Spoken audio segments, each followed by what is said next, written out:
शादी के बाद मेरी पत्नी ने बहुत ही अजीब तरह की हरकतें शुरू कर दी थी।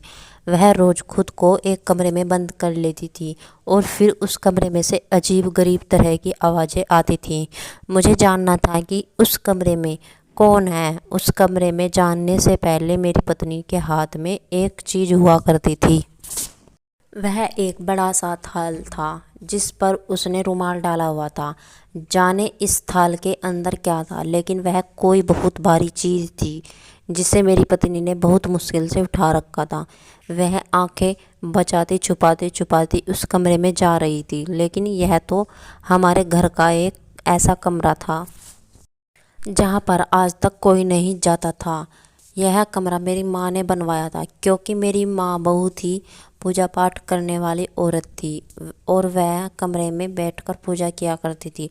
लेकिन अजीब बात यह थी कि उसकी और मेरी शादी को 1 हफ्ता हुआ था। उसका इस तरह से खुद को कमरे में कैद करना आखिर किस दायरे में आता है। उसे तो मेरे साथ वक्त गुजारना चाहिए था, पर मैं आज उसके पीछे पीछे था। वह कमरे में चली गई, लेकिन उसने दरवाज़ा लॉक कर लिया। पर थोड़ी देर बाद वह उस कमरे से बाहर आई और उसके हाथ में वह थाल बिल्कुल खाली था। वह थकी हुई सी लग रही थी। वह फिर अपने कमरे में वापस चली गई। अब मैं बहुत ही ज़्यादा गुस्सा हो गया और मैंने उस कमरे का दरवाज़ा तोड़ दिया। लेकिन जब दरवाज़ा खोला तो सामने का मंजर देखने में हैरान रह गया, क्योंकि वहाँ तो एक पल को तो मैं इतनी बुरी तरह चौंक गया था। मेरे मुंह से चीख निकल गई, क्योंकि उस कमरे में 12 मर्द मौजूद थे। मेरा नाम सुमित था। मेरा इस दुनिया में कोई नहीं था। मेरी शादी मेरी मौसी ने करवानी थी, जो वैसे भी मुझसे उम्र में ज़्यादा बड़ी नहीं थी। तो मेरी मौसी ही बहरहाल में उनको नाम से ही बुलाया करता था। उन्होंने कहा कि तुम्हारे लिए अपनी दोस्त की बेटी को देखा है। उन्होंने यह रिश्ता दूसरे शहर से देखा था। उनका कहना था कि लड़की का मायका दूर होगा तो बार बार जाने में कोई दिक्कत नहीं होगी। तुम तो वैसे भी बड़े किस्म के बिजी इंसान हो, अपने काम में बिजी रहते हो, तुम्हें कोई परेशानी नहीं होगी। हाँ, मुझे ज़्यादा मामला नहीं था, लेकिन मेरा सबसे बड़ा मामला यह था कि मैं बड़ा ही रोमांटिक किस्म का आदमी था। मुझे लड़की ऐसी ही चाहिए थी जो बस मेरे साथ मेरी बन कर रहे। अब जब मेरा इस दुनिया में कोई नहीं था तो उसे और क्या करना था। ना तो कोई मेरी माँ थी, ना बहनें थी, ना भाई था, ना बाप था कि वह कहेगी हटो जी, मुझे घर के काम करने दो, कोई देख लेगा, हम दोनों घर में अकेले रहते हैं। इसलिए अब मैं अकेला नहीं रहना चाहता था और मैं चाहता था कि बस मेरी एक पत्नी हो और जिसके साथ मैं सारा वक्त गुजार सकूं। एक पत्नी ही पुरुष के लिए बड़े हमसफ़र और उसका सहारा हो जाता है। बात वह अपनी पत्नी से कर सकता है जिस तरह से वह अपनी पत्नी के साथ रह सकता है। इस तरह का कोई रिश्ता वह किसी और के साथ नहीं बन सकता। यही वजह थी कि मैं हमेशा शादी करने के लिए बारे में सोचता रहता था। मैंने कभी किसी लड़की की तरफ आंख उठाकर नहीं देखा। उसके साथ कोई रिश्ता बनाने की कोशिश नहीं थी, क्योंकि मुझे पता था कि ऐसे रिश्ते ज़्यादा नहीं चलते और जो लड़की मुझसे दोस्ती कर लेती है वह किसी और से भी दोस्ती कर सकती है। इसलिए सोच लिया था कि मुझे बहुत ही अच्छी और ऐसी लड़की से शादी करनी थी जिसकी ज़िंदगी में कोई मर्द ना आया हो। मुझे लड़की की तस्वीर दिखाई। लड़की भी अच्छी थी। मैं ऐसा नहीं था, मैं यही सोचता था कि लड़की में ये सब होना चाहिए। मुझे बस एक औरत चाहिए थी जो मेरे मकान को घर बनाए। मैं बाहर खाना खाकर थक चुका था। मेरी घर में कोट भी नहीं था। घर भी खाली बहुत बड़ा था। इसको संभालने के लिए भी किसी की ज़रूरत थी। मैंने अपनी मौसी से कहा कि मुझे यह लड़की पसंद है। इतना ज़्यादा भूख लगी थी। खैर, हंसी मजाक में बात गुजर गई। शुरू शुरू में पति पत्नी को एक दूसरे की हरकतें अच्छी लगती है। जैसे पत्नी कहती है कि मैं रात को हाथ पैर चलाती हूँ तो पति हंसता है, क्या तेरा कोई बात नहीं। मुझसे कहती है मैं ज़्यादा खाना खाती हूँ, पति इसी बात पर भी हंसता है। पति कहता है कि मुझे खर्राटे मारने की आदत है तो पत्नी को यह बात बुरी नहीं लगती। जब वह कहता है कि मैं सिर्फ कुछ खास चीज़ें खाता हूँ, बाकी पसंद नहीं, तो वह कहती है कि हाँ मैं बना दूँगी। पर धीरे धीरे पति पत्नी को एक दूसरे की यही आदतें बुरी लगने लगती है और इन पर गुस्सा आने लगता है। पर मुझे नहीं पता था कि मेरे साथ भी ऐसा होगा, कि मुझे सिमरन की वह हरकतें बुरी लगना शुरू हो जाएगी, जिन पर अभी तो मैं हंस रहा था। वह बहुत दुबली पतली थी।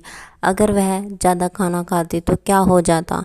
कुछ लोग होते हैं जो वैसे भी दुबले पतले होते हैं लेकिन खाना बहुत ज़्यादा खाते हैं। शायद यह भी ऐसी ही थी। वैसे मुझे पतली औरत ही पसंद थी। मुझे मोटी औरतें बिल्कुल भी अच्छी नहीं लगती थी। कुछ मर्द होते हैं जिनकी मोटी औरतें पसंद नहीं होती, जिनकी मोटी औरतें पसंद करना होता है। ये वह अजीब तरह के मर्द होते हैं। अगले दिन उसने मेरे घर का एक कमरा साफ करना शुरू कर दिया, जो कि मेरी माँ का कमरा था, जहाँ वह बैठकर पूजा करती थी। मैंने कहा कि हम दो ही लोग हैं इस घर में, इस कमरे को साफ करने की क्या ज़रूरत थी। तो कहने लगी, मुझे गंदगी पसंद नहीं है, चाहे किसी को आना है या नहीं आना हो, सारा घर साफ सुथरा होना चाहिए और मुझे ऐसा ही पसंद है। मैंने कहा ठीक है, तुम्हारा घर है, जो मर्जी वो कर लो। लेकिन मेरी पत्नी की हरकतें अचानक से बहुत अजीब लगने लगी।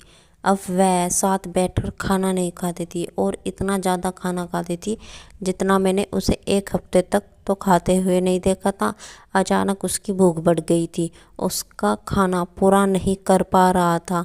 मेरी आदत थी, मेरी पत्नी खाना अच्छा बना लेती थी, लेकिन मैं अपनी पत्नी को रूटीन क्यों बदलता, क्योंकि मेरा पत्नी का रूटीन ठीक ठाक था, इससे कुछ बुरा नहीं था। लेकिन वह एक दिन बहुत सारा खाना बनाती और शाम को मैं पूछता कि खाना कहाँ है, तो कहती है कि वह तो ख़त्म हो गया। मैं पूछता कि कहाँ गया, तो कहती है वो मैंने बाहर दे दिया।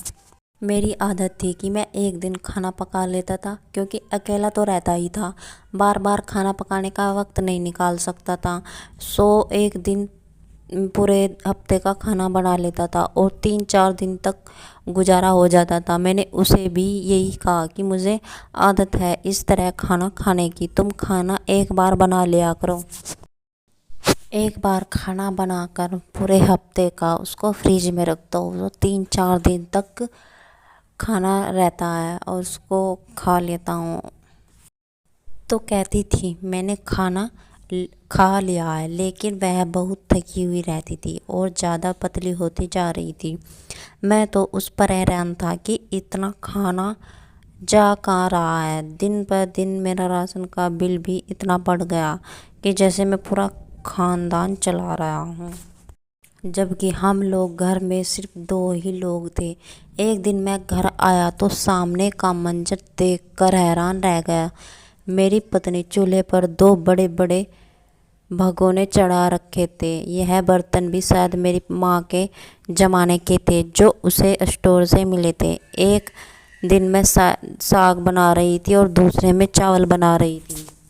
मैंने कहा कि क्या घर में कोई मेहमान आ रहा है, जबकि मेरा तो इस शहर में कोई नहीं था और उसके घर वाले भी बहुत दूर रहते थे।